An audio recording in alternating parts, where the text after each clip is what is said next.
Hello, this is Fred from metal-SWE.com, metal-SWE TV on YouTube. And we go to Sweden, to Gothenburg, if I'm right, with the band Imperishable. It's the second time I interviewed them, but this time is by Zoom video. The last time it was by email, if I'm right, for the first album. And it was one of Yeah. my favorite crush at this time. For example, Come Sweet Death. But now we're going to speak about the new stuff, the new album. But first, could you introduce yourself, please? What do you do in Imperishable? And what's your name, please? My name is Robin, and I play guitar in the band. And we consist of 4 members. So it's me and my brother Niklas on drums, and then it's Henrik on vocals and Chris on bass guitar. Okay. You also played a bit bass in the past, no? In the band. Yeah, I played bass on the first recordings since we were a trio then. Okay. So I did the bass on the first EP and the first album as well. And then I actually play a little bit fretless bass on the new album also. Fretless. Okay. Okay. For example, okay. Okay. You know, I'm a big Steve DiGiorgio, jazz fan, so I had to have some fretless on the album. Yes, Steve DiGiorgio, awesome musician. Okay, talented musician. Okay, you come from Gothenburg, if I'm right. Actually, no one in the band is from here, but we grew up. We are Swedish, and it's pretty much the same in the southern Sweden. So all of us moved here, and we got together while living here. So you can call us Gothenburgian, but no one is from here. So but who cares? Okay. Yeah.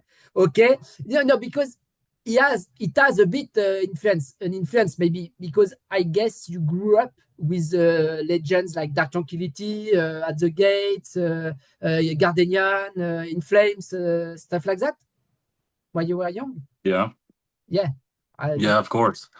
I mean, all those bands, but for me, it was In Flames and At the Gates in particular. And probably At the Gates still have a huge influence on my songwriting somewhere, subconsciously at least. I understand. Okay. Yeah, but it's not like I listen to At the Gates every day nowadays. So they're still alive, they're still active. Thomas Lindberg, etc. Okay. And just before to start the interview, we speak a bit with French. I don't know if you speak French, but we speak about English, maybe teach at university in Sweden. And the Swedes generally speak better English than the French people, because, for example, at university, all is done is taught in English. But do you think the death metal from Gothenburg should be taught in music lesson at school very early? I think it will be in the books. I think it should be. Why not? It's it's a kind of broad question, but I believe we had a great upbringing in Sweden, and good education musically as well. And we got to know a lot of different types of music in school, but I don't know if learning death metal, I don't know how many would be interested in learning. I don't know. Maybe a few. But ABBA, for me, it's a patrimony. Patrimony is the heritage of the Swedish culture and in music. And ABBA, like At the Gates, for me, it's their legends. Okay, or ENG If. Okay. Let's speak more about your music, and that's why I asked you, because you play a kind of death metal music. But I find this new album very open, different influences, and I was a bit surprised. But I'm going to speak more. But this the first album, when I discover you, with Come Sweet Death in 2023. Yes, 23 on Amaranth Records. It was one of my crush. I find this album very excellent. So what the balance sheet? What's the reaction now when you look back 2 years after about this album, because it was the first album, so first film-length recording, are you still satisfied? Is the reaction, you were surprised? Tell me. Well, thanks to begin with that you like it. It's always nice to hear.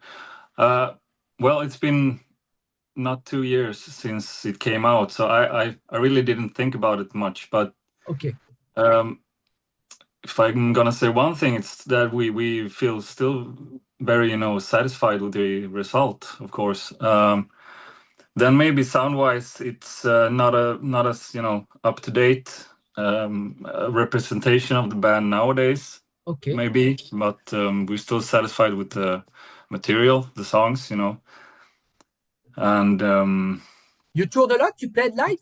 You played live for this album. Like 10 shows or something. Not much. We tried to get on the road, but it's kind of hard since the pandemic to get out and play. Yeah. If you don't have thousands of euros laying around, Yeah, and all the shows were cancelled before, so they were postponed. And after, if you arrive at this moment, you have to wait. For to book to find spaces, places to play or festival because they were postponed. So if you were not booked before, it's too late. You have to pass the train. Yeah, something like that. And it's very expensive to go on the road. Gas and hotels and whatnot. It's very expensive. And then everyone, in the everything from the people in the background, they want their share of the money as well. So in the end, it's nothing over for us, the performers. So we can afford to quit our jobs for like 1 month and go on the road with the circumstances there are right now. But then again, we try to do that. We have recently signed with a new booking agency called the Mobile Legion Group. Okay. Donc you have goals, you have projects, plans for that. Yeah. So outside from Sweden. Yeah. So hopefully we can come out to at least to Europe and maybe play some festivals this year, and then later in the autumn or maybe next winter we can go out on a couple of weeks. Okay. All right. But we'll see. It's nothing decided yet, but we have some plans. Okay. So now let's speak about the new stuff. So Swallowing the World. The colors are changed, more green with a void, darkness. The first album is very colored with yellow, blue colors. Very nice artwork too. But so musically, I find this album, yes, maybe more. It's still a Swedish sound. Necrophobic stuff like that, maybe Sentinex a bit, but it's for the influences. I don't say you copy, but everybody, when you start, you have influences. But I find everybody copies, No. But you have your style and no problem. But I find this album more diverse. I was surprised technically, and sometimes more heavy metal influences, or death metal influences from America, especially death. For example, the song on the second song, the third song, Where No One Survives. I find the death feeling from Churchill Dinner in the rhythmics and the aggressivity. So you wanted to open more to make an album more diverse. Yeah, and I guess that's pretty usual for most bands, because the first album is always more direct to the point, maybe. Yeah. And usually on the second album, bands tend to devoid from that original path and move into different directions. Exactly. And that was mostly a conscious choice on my behalf as well, to maybe try something different, because we listen to a lot of different types of music. So to do a second comes with that. It wouldn't be as fun, or rewarding, so maybe that's why we tend. And I guess the third album, it's gonna be even more experimental, if you would like. And when I showed some of the riffs for the rest of the guys in the band, they said to me, "It's this sounds like the 7th or maybe 6th album." You know, it's because it's that much progression in it. Okay. But to me, it's still imperishable riffs. You know, it's and I'm probably the last one to ask about, you know, how the progression has come, because I'm not at least, you know, objective. Yeah, of course. Alors, let's speak about the first, I think it's the first single and the first track of the album. Bells. It opens the album Soling the World. It's called Bells with a S. And I put a commentary because I was excited to interview you. I contact you on YouTube. I put a commentary about Bells and a joke because introduction could remember a bit Metallica or early stuff, or maybe era Master of Puppets. And I said for whom the bells toll, and not the from the bells toll. Singularly several. Okay, from Metallica. And you I think it's you, one of the guys of the band. You reply. It was me. It was me. But at first, this song, after I let you speaking, this word, this sentence from whom the bell tolls is not from Metallica. It's for Hemingway. Hemingway. Ernest Hemingway. So, but Bells. Tell me more about this song, Bells, which opens the new album. Yeah, musically, it's kind of a one riff song. Pretty much, I wanted to the point, you know, to end the first album with, you know, and have a to the point song to open the next one, and then we progress from there on, you know. Okay. And if you listen to, there's a clean guitar in the background in the chorus. Almost you can't hear it, but the plan was to have that line and for it to be able to, you know, introduce. How should I? It's like you could have that part playing in the background through the whole song without it being, you know, weird or something. So my plan was to write a one riff song, and you know, develop that one idea into a few more fragments, you could say. Okay. Whereas the rest of the songs, it's like 10, 15 riffs in each song, maybe. I haven't counted, but you know, it's more riffs in those songs. So, but this is more to the point, more direct, more like a hit song, you could say. Even though that was not a conscious choice, but I guess it's the most soothing song to open this album and you know, having as first single. It starts quietly and lyrically. It starts quietly. After it, but lyrically. So, what are these bells? Hell's bells from the bell's toll? No, not really. It's about, you know, all the lyrics on this album. It's kind of, you know, from the same well of ideas, you could say. It's not a concept album in any way, but it's the same. It's about, you know, being addicted to stuff, you know. Most people are nowadays, even though if it's social media or it's alcohol or it's food, you know, you can apply it to a lot of stuff. And bells in particular, it's mostly about, you know, questioning yourself, maybe, perhaps, I don't know. It's up for interpretation, but, you know, at the end of the day, can you really stand for what you are doing to yourself and to other people? When the last day comes of your life and you look back in retrospect, are you satisfied? It's like, if you live, you know, if you live by that, you can, you know, probably have a greater life, and that's my view on it. But most often I don't succeed myself, but it's, if you ask yourself, you know, when will be the last time I drink? Maybe, I don't know, but right now I hope I did that the last time 6 months ago, because I'm 6 months sober right now. So hopefully that was the last time, but I can't, I don't know. I really hope it was, but you never know. And so this music, and especially this new album, help you personally to like a therapy a bit.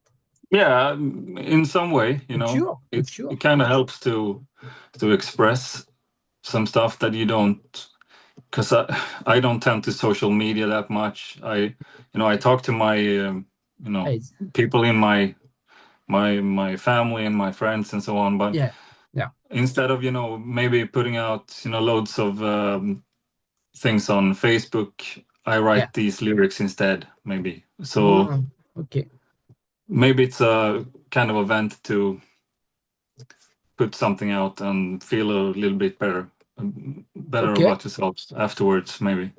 I haven't really thought about it, but I guess it's an outlet, But about the social networks, without that, you could exist. I didn't exist. You don't exist. Music for the music, it's necessary nowadays.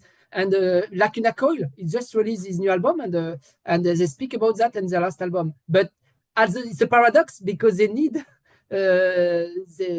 they need to the fans, and the fans speak and are aware and contact them and follow the news like you on internet. But after you have to have moderation to sometimes you say no, I put the mobile phone out, I stop, but I speak about that. So but without that way we are nothing nowadays, especially in music. Yeah, and it's both, to have the whole world in your pocket. Mostly it's both positive and negative, I think. It's positive in some ways, but for maybe new bands or I don't know, musicians nowadays, I don't think it's a good thing, actually, because there are too many bands to compete with, Yeah. And I've stopped caring about what people think or if someone will ever discover my music, because it's so much music out there. And I can understand if they won't take the time to listen to me when there's all of the music history available at your finger. So exactly. It's I'm just hoping that maybe if a handful of guys or girls for that matter discover our band, and maybe they listen to our stuff like I did when I was 14 and I discovered Death or Morbid Angel and enjoy it. And it shapes you like a person, like it did with me. If someone can have that experience with our music, then if it's only a handful of people, that's fine, But if you play live, you want to have a lot of people in front of you in the crowd. If you play in clubs, you want the more people. Yeah, sure. And our goal is to go out and play as much as possible, of course. Then that hasn't happened yet, because I believe after the pandemic it's been tough, man. It's not the same climate at all.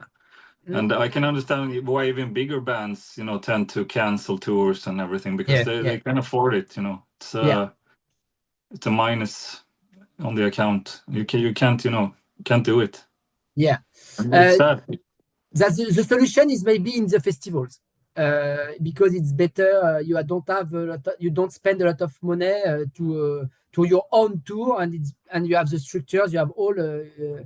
It's timing, but and you play in different front of the crowd, very open, and to discover you, and that's a new business, especially in France or in Germany or for everywhere. Personally, I had a lot of good experiences on festivals, both playing myself or watching other bands. And it's a great thing to 1 hour you're watching Testament or Exodus, and the next you're watching Sabaton, Rush, or okay, it's okay. Where did you record? Did you record this new album? Do you have your home studio? You worked with maybe Dan Swano? No. With who? Tell me more about the recording process. I record all guitars at my place, and then we did Actually, Henrik. Yeah, actually, we record like. First, I record all the guitars at my place, and then we went to Andela Rock, his studio. Sonic Train Studios. Yeah, correct. So, and he helps us out with recording drums and bass. And when all that is done, we send it to Henrik, and he record the vocals at home. Okay. And then we go back to Andy in his studio, and we mix, master, all that stuff. So kind of a mixed, mixed bag this time. Mixed? Who mixed it? Andy mixed it. And he's in Denmark or Sweden, Andy LaRock? He's in Sweden. He's from here. Okay. Yeah. Okay, and yes, so this. Alors, let's speak about other song.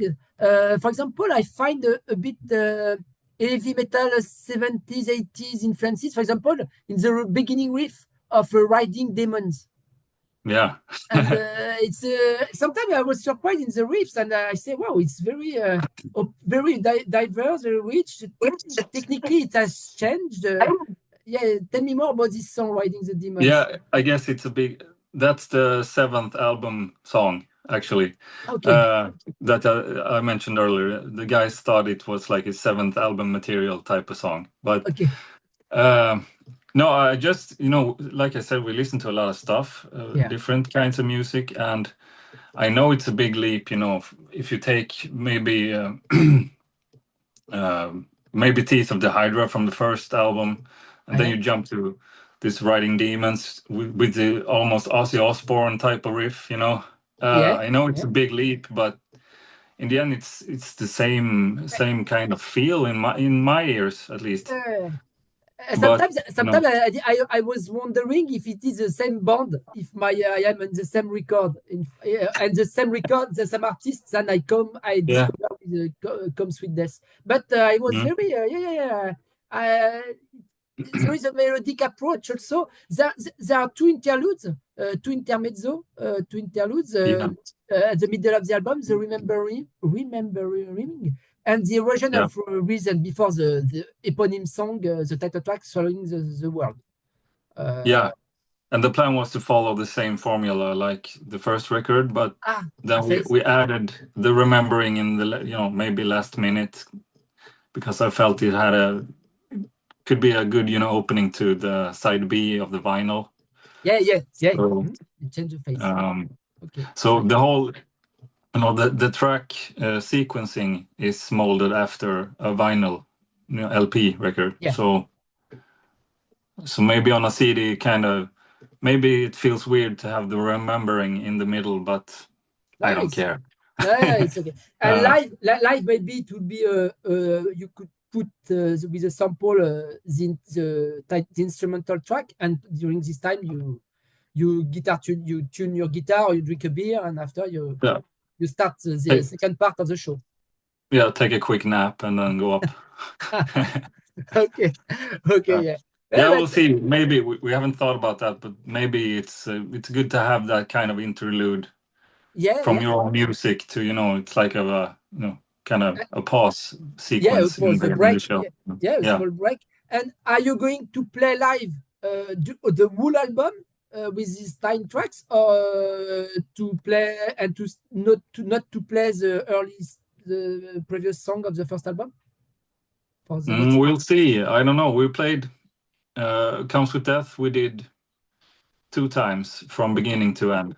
Whoa. And that was pretty good. But now when we have we want to play some songs from the first album still, so to play them and the whole second album, it's kind of hard to have the time to do both. So but we'll see. Maybe we do the whole new album as a thing. I don't know.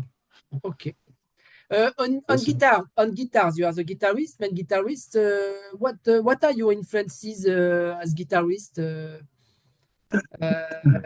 Do you have follow a special kind of guitar model? Do you have habits to play on some guitars like some artists? What's your gear? Your kind. My main influence since the beginning, since day one, it's James Hetfield of Metallica, obviously. Yeah. So you play an Explorer, Epiphone? No, never owned one actually, but I had a Flying V for some time. Okay. And then for this record, I have this. It's an old ESP. Okay, Japanese maybe. No, it's American. I think. Okay. I'm not sure. I just play and I look happy. Yeah. So yeah, James and Tony Iommi, of course. Maybe not so much in the Imperishable sound that he has influenced me, but James and maybe Chuck Schuldiner of Death. And Trey from Morbid Angel, of course. Yeah, of course. And then I have to point out a Swedish band called Spawn of Possession. Yeah, but Retromorphosis. Yeah, exactly. Yeah. The interview is online. Check them out. Yeah. Everyone who hears this, check Retromorphosis out. It's fantastic. The interview is online. The interview is online this week. The interview is online on YouTube of Jonas Brisling. Yeah, nice. Ex-former Spawn of Possession. So both him, Jonas Brisling, and also Jonas Tarlsson, the first lead guitarist of Spawn of Possession. They had a huge impact on me when I was, from maybe 14 to. Okay, it's very technical. It's technical, huh? It's technical. Yeah, it's very technical, but that's the thing I like, So. Okay. I will put at the end of this interview. I will put the single video of Bells of Imperishable and the link with the interview of Retromorphosis if you want. Oh, great! Yeah, do that. Okay. Before to quit, what do you want? Do you know some French metal bands? Yeah. One of my favorite bands is Death Spell Omega. Oh, Death Spell Omega. Okay. Yeah. And then. Okay. When it comes to more, melodic stuff, it's Sortilege. Oh, you said? Sortilege. I don't know if I pronounce it. Hard rock. Yeah. Attila. The album that's Metamorphose. Yeah, the last one. Yeah. The last one. It was. And what's it called? Armes de Heroes? No. L'Armes de Heroes. I don't know what it is. I can't pronounce. My French is terrible. So. No problem. But I think it's the third album, maybe. Okay. Never mind. Okay. And apart from that, I'm not very, Yeah.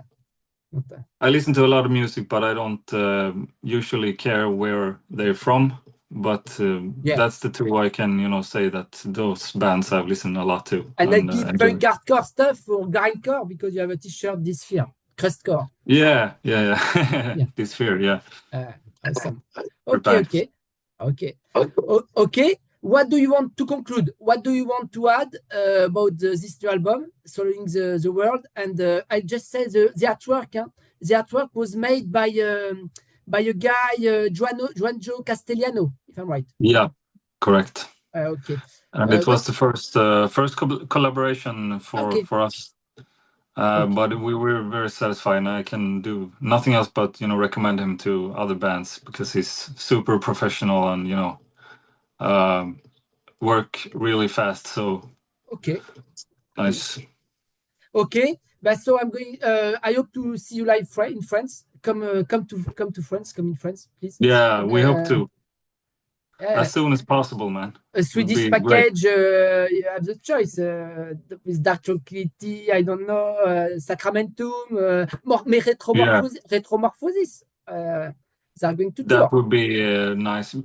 As a matter of fact, Dennis, the vocalist of Retromorphosis, and before that, Spawn of Possession and Visceral Bleeding, he does guest vocals on our album on 3 songs. Okay. Yeah, is there a guest on the new album? I didn't know. I wanted to ask you. Okay. So he does, apart from Andy LaRock doing a solo on one of the songs, it's Dennis doing guest vocals on 3 songs. Yeah, Dennis Random, et puis Andy LaRock solo on the second track, Blood to Bleed. Yes, correct. Yeah, exactly. Okay, cool. Okay, but thank you very much. I'll let you and take care. and good luck with his second album, Swelling the World. Thank you very much, Robin, for this interview. Thank you for having me.